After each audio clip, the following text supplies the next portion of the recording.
नमस्कार साथियों, समझ अकेडमी में आप सभी का स्वागत है। सबसे पहले आज हम आज का इतिहास यानी 17 जनवरी का क्या इतिहास रहा है उसको हम यहाँ पर डिटेल में स्टडी कर लेते हैं। 17 जनवरी का क्या इतिहास रहा है उसके बारे में यहाँ पर बेसिकली 2020 में पूर्व भारतीय क्रिकेट खिलाड़ी बापू नाडकर्णी का निधन हुआ था 2020 में। ये विशेष रूप से आपको ध्यान रखना है। और 2017 में ऑस्ट्रेलिया क्रिकेटर माइकल वेबर ने इंटरनेशनल क्रिकेट से रिटायरमेंट भी लिया था। ये भी ध्यान रखना है आपको 2017 में और 17 जनवरी के ही दिन।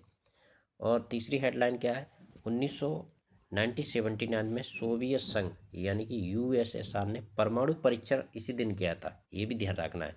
यानी कि जो आज की हिस्ट्री है क्या कह रही है, 17 जनवरी की कह रही है 1979 में सोवियत संघ ने यूएसएसआर ने परमाणु परीक्षण भी किया था। ये भी ध्यान रखना। और इसको थोड़ा सा हम और स्क्रॉल कर लेंगे।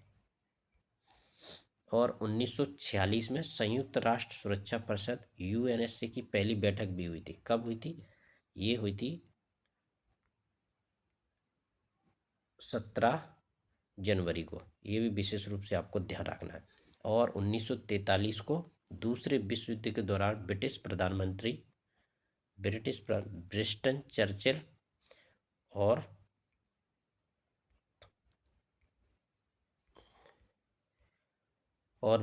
चर्चिल और यूएस प्रेसिडेंट फ्रैंकलिन रूजवेल्ट की मोरक्को में मुलाकात भी हुई थी। यानी कि ये सभी आज के इतिहास की बेसिकली बात की जा रही है। यानी 17 जनवरी को ये 4-5 घटनाएं हुई थी। ये ध्यान रखना है। सबसे मोस्ट इम्पोर्टेंट घटना, सोवियत संघ ने 17 जनवरी को ही क्या है, परमाणु परीक्षण किया था। दूसरा क्या है, 1946 में संयुक्त राष्ट्र सुरक्षा परिषद की पहली बैठक हुई थी 17 जनवरी को। ये भी ध्यान रखना है।